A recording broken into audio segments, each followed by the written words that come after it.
Buenos días, muchachos.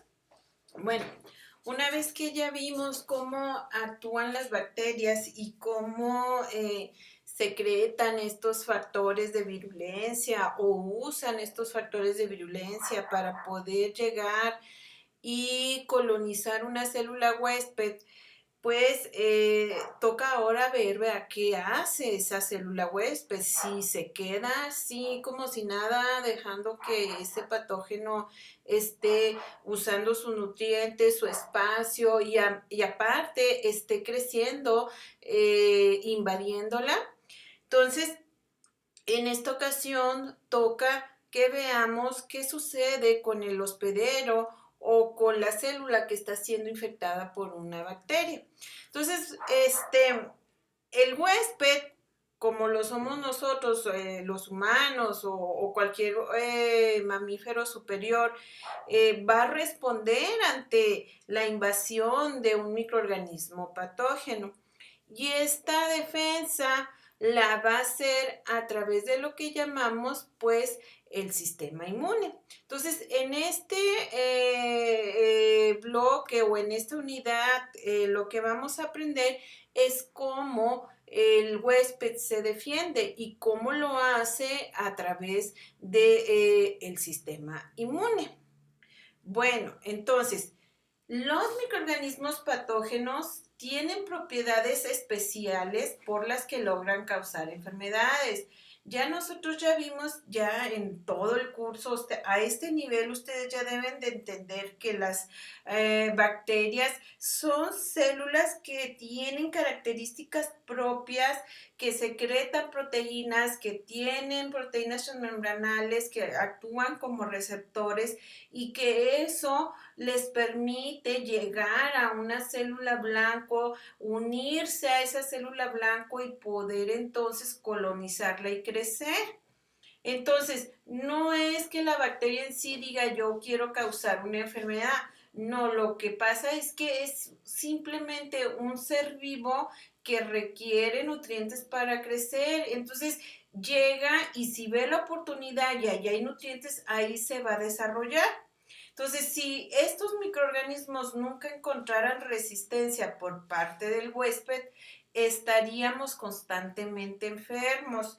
Si nuestro organismo no tuviera un sistema de defensas y permitiera que estas células patógenas se empezaran a reproducir, pues estaríamos constantemente enfermos.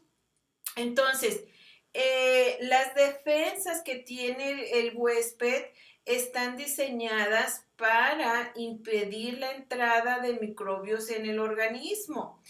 Y hay veces que aun cuando actúan las defensas, el microorganismo entra al cuerpo y entonces tienen que actuar. También hay otro tipo de defensas que eliminen a esos microorganismos que consiguieron penetrar. Y si aún así no se logran eliminar, pues se tiene que estar ejerciendo una lucha constante para poder deshacerse de esas células patógenas. Aquí sí es una guerra, muchachos, es tal cual ustedes conocen el término de una guerra. Es como si estuvieran dos ejércitos enfrentándose uno con el otro por la conquista de un espacio que tiene nutrientes. Sí, vamos a ver entonces que las defensas del huésped van a ser un ejército y se van a enfrentar contra el ejército de las bacterias patógenas. Entonces, estos son células que van a estar secretando proteínas que van a actuar en el caso de las bacterias como toxinas y en el caso del huésped como citocinas, lo vamos a ver más adelante, y aquí se va a hacer una guerra así como lo oyen. Entonces es lo que vamos a estar hablando en las siguientes clases. Vamos a decir que el ejército del huésped pues es el ejército bueno, ¿no? Vamos a suponer que es el ejército bueno y las bacterias patógenas son el ejército malo al que se tiene que destruir. Bueno, ahora, Al ejército bueno o el efecto que tiene el ejército bueno dentro del huésped, y voy a empezar a hablar como si se tratara de nosotros, porque el sistema inmune es muy similar en todos los organismos superiores. Entonces, esas defensas, todas estas células, lo que generan es lo que llamamos inmunidad o resistencia. Y esta inmunidad o resistencia es la capacidad que nosotros tenemos de impedir enfermedades causadas por microbios o sus productos. Recuerden que ayer les decía en el caso de las toxinas que a veces no se necesita que la bacteria infecte, a veces con el solo hecho de que esté la toxina, por ejemplo, en un alimento, con eso es suficiente para generar una enfermedad. Si no está presente la bacteria y únicamente está presente la toxina en esos alimentos, lo que se produce en nuestro organismo va a ser entonces una intoxicación. ¿Ok? Entonces, la respuesta inmune es la capacidad que nosotros tenemos para poder defendernos contra una infección o bien contra una intoxicación. Y además, ¿verdad? Pues también las células del sistema inmune nos protegen de agentes ambientales como el polen, los fármacos, los alimentos, las sustancias químicas y entre otros que nos pueden generar procesos alérgicos. ¿Ok? Bueno, entonces, existen dos tipos de inmunidad. Una es la inmunidad innata, que le vamos a denominar inespecífica, y la otra es la inmunidad adquirida, que le vamos a llamar específica. La inmunidad innata, esta inmunidad es con la inmunidad que nacemos. Esto se refiere a las defensas que existen al momento de nacer. ¿Ok? Son inespecíficas, no actúan de forma específica para deshacerse de un microorganismo patógeno, sino que actúan de la misma manera contra todos los microorganismos. Siempre están presentes y disponibles para proporcionar respuestas rápidas que nos protejan contra la enfermedad. ¿Ok? Y representan un sistema de advertencia temprano. Todo lo que es la inmunidad innata son los soldados que van a dar la primera respuesta ante un ataque, y si estos fallan, entonces eso se convierte en una alarma para que entre, ¿sí?, la inmunidad adquirida o específica. La inmunidad adquirida y específica, esta se refiere a las defensas que ya realizan un reconocimiento específico contra un patógeno, y esta adquirida y específica se activa cuando la respuesta inmune innata fracasa. Es mucho más lenta que la innata es rápida, la específica es lenta, pero tiene un componente que se llama memoria. ¿Qué quiere decir? Que después de que termina la guerra, recuerda al patógeno, y si vuelve a encontrarse con ese patógeno, lo va a destruir. Bueno, entonces, fíjense bien cómo podemos organizar las respuestas, la respuesta perdón, la respuesta inmune innata y adquirida. Fíjense bien, ¿sí? En la respuesta inmune innata vamos a tener lo que es la primera línea de defensa y la segunda línea de defensa. Y en la respuesta adquirida vamos a tener la tercera línea de defensa. Y aquí yo necesito que ustedes empiecen a utilizar su imaginación. Aquí yo quiero que ustedes se imaginen cómo está organizado un ejército. Un ejército está organizado con dependiendo del rango de los soldados, ¿verdad? Los primeros que manda hacia la guerra, reconocer a todo el campo y ver cómo está la situación, a eso le vamos a llamar la primera línea de defensa. Que si nos vamos a un ejército, pues ¿quiénes son? Pues los soldados rasos, ¿no? Los que van al frente. Si esa primera línea de defensa no sirve, ¿verdad? Si es derrotada o ve que es mucho la cantidad del enemigo, entonces se activa la segunda línea de defensa, ¿ok? Que esta segunda línea de defensa ya son soldados un poco más especializados que tienen ya una, por así decirlo, un entrenamiento más fuerte para poder entrar a la guerra, ¿ok?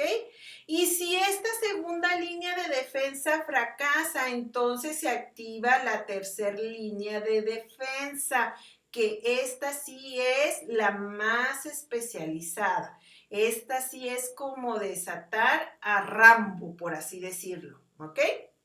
Entonces, en el caso de nuestro organismo, la primera línea de defensa y la segunda línea de defensas corresponden a la respuesta innata. ¿Qué quiere decir? Que con esto nacemos, ¿ok? La primera línea de defensa la van a componer la piel, las mucosas y sus secreciones y la microflora normal. La segunda línea de defensa la van a componer o son los soldados que vamos a llamar células fagocíticas, las células que generan inflamación, fiebre y las que producen sustancias antimicrobianas. Y la tercera línea de defensa, aquí los soldados más así, más fregones, así los que están súper mega entrenados, van a ser los linfocitos T y linfocitos B, junto con unas moléculas que vamos a llamar anticuerpos, ¿ok? Entonces, el día de hoy vamos a revisar la primera línea de defensa, ¿ok? Entonces, vamos a revisar cómo es que esta primera línea de defensa ayuda en la protección contra la invasión de microorganismos patógenos. Recuerden que estamos con la inmunidad innata y con esto ya nacemos, o es lo primero que con lo que nacemos, ¿ok? Fíjense bien, esta primera línea de defensa va a estar compuesta por tres factores, lo que les vamos a llamar factores físicos, factores químicos y la flora normal, ¿sí? Y aquí básicamente vamos a englobar a la acción de la piel y de las mucosas, ¿sí? Fíjense bien, la piel es el órgano más grande que tiene nuestro organismo, ¿sí? Esta piel es la que nos protege por fuera del medio ambiente externo, ¿ok? Consiste de dos tipos de células, o lo que le vamos a llamar la dermis y la epidermis. La dermis es la capa de celulitas que está más profunda. La epidermis es lo que está más hacia afuera.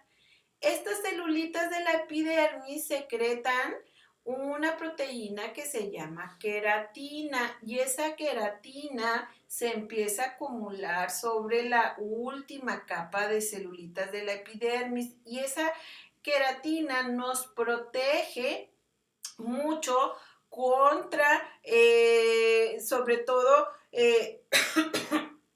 contra la desecación, o aquí esta misma queratina nos protege al momento en que hay microorganismos. ¿Por qué? Porque mantiene un ambiente adecuado para que no crezcan las bacterias en esta zona.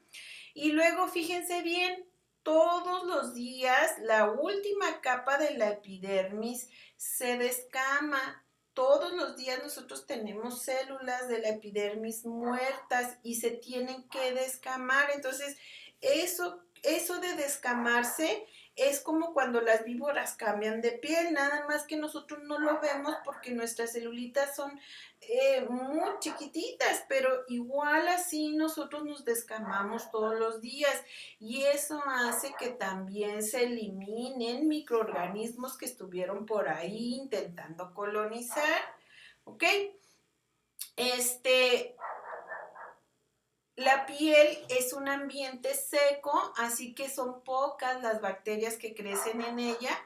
Y fíjense bien, para que un microorganismo pueda atravesar la piel, tiene que romperse.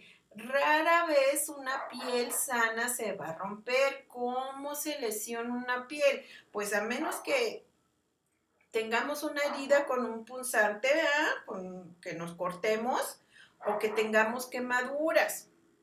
Ahí entonces se abre la epidermis y lo más probable es que se empiece a infectar con células de la flora normal. Y lo más común es que estas células de la flora normal, como el Staphylococcus, actúe como un patógeno oportunista. Pero, muchachos, si no fuera por la piel, estaríamos totalmente expuestos a todos los microorganismos del medio ambiente.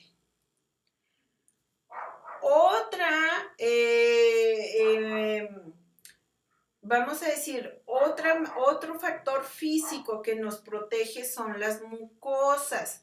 Las mucosas, acuérdense que ya lo vimos en clases pasadas, son una capa de células del epitelio y por debajo de esa capa de células del epitelio vamos a tener tejido conectivo. La mucosa, aquí les estoy poniendo un ejemplo de mucosa. Esto que estoy señalando, cuando nosotros nos abrimos la boca y lo que vemos debajo de nuestro labio, esa es la mucosa.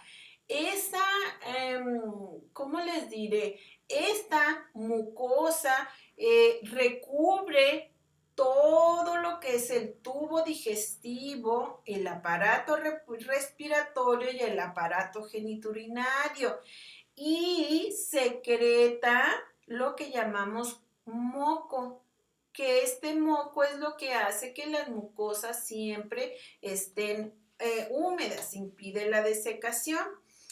La mucosa también protege contra la invasión de los microorganismos patógenos, aunque no protege tanto como la piel. ¿Qué otro factor físico nos ayuda a protegernos de los microorganismos patógenos que existen en el exterior de nuestro cuerpo? Las lágrimas es otro de estos factores. Las lágrimas, fíjense que las lágrimas, cuando nosotros empezamos a llorar, estas lágrimas se mueven por todo nuestro ojo y arrastran, ¿sí? Todo lo que esté ahí, todo lo que, si hay algún microorganismo que está intentando generar una invasión en el ojo a través de la lágrima, eso se arrastra. Y luego, ¿qué pasa? Terminamos de llorar y las lágrimas fácilmente se secan o pasan a la nariz. Entonces, lo que hacen las lágrimas es que ejercen un lavado incesante, o sea, arrastran, lavan el ojo y así impiden que los microorganismos lleguen y colonicen. Ahora, las lágrimas tienen también una proteína que es la lisocima y la lisocima es una proteína excelente para degradar el peptidoglicano de las bacterias, sobre todo de las gram positivas, ¿ok? Otro factor físico es la saliva, que esta se produce en las glándulas salivales. Y aquí el efecto es un factor físico porque también lo que hace es diluir la cantidad de los microorganismos, ¿sí? Entonces, lo que hace la saliva en nuestra boca es que también los elimina, vamos a decir que producimos saliva y esta saliva arrastra también los microorganismos y muchos de esa saliva va a llegar ¿a dónde? Al estómago, donde hay un pH muy ácido. Aquí en la saliva tenemos lisocima, que ahorita la vamos a ver a la lisocima dentro de los factores químicos. y también pues degrada bacterias. Bueno, la nariz, ¿ok? La nariz, en la mucosa de la nariz está recubierta de cilios, son como pequeños vellitos que están recubiertos por moco y que filtran el aire. Entonces, todo lo que se quede ahí atrapado, los virus, el polvo, el polen, las bacterias, las esporas, son eliminados mediante estornudos, ¿ok? Luego, fíjense, también está la epiglotis. Esta epiglotis es una ay Dios mío, aquí. Es un pequeño cartílago que está por debajo de la faringe y cada vez que nosotros masticamos y vamos a deglutir, en el momento en que deglutimos, ese cartílago se cierra y hace que el bolo alimenticio pase al esófago y llegue al estómago. El que se cierre esa epiglotis impide que ese alimento pase a pulmón. Entonces, eso pues nos protege de que pueda haber alguna infección en vías respiratorias bajas. La orina es excelente y hace lo mismo que las lágrimas, ¿verdad? ¿Ok? Lava la uretra. Yo no sé si algunos de ustedes han tenido algunas infecciones en vías urinarias. ¿Qué nos dice el médico? Tome mucha agua. ¿Por qué? Porque cada vez que la orina pasa por la uretra, está lavando y está desechando, está arrastrando los microorganismos.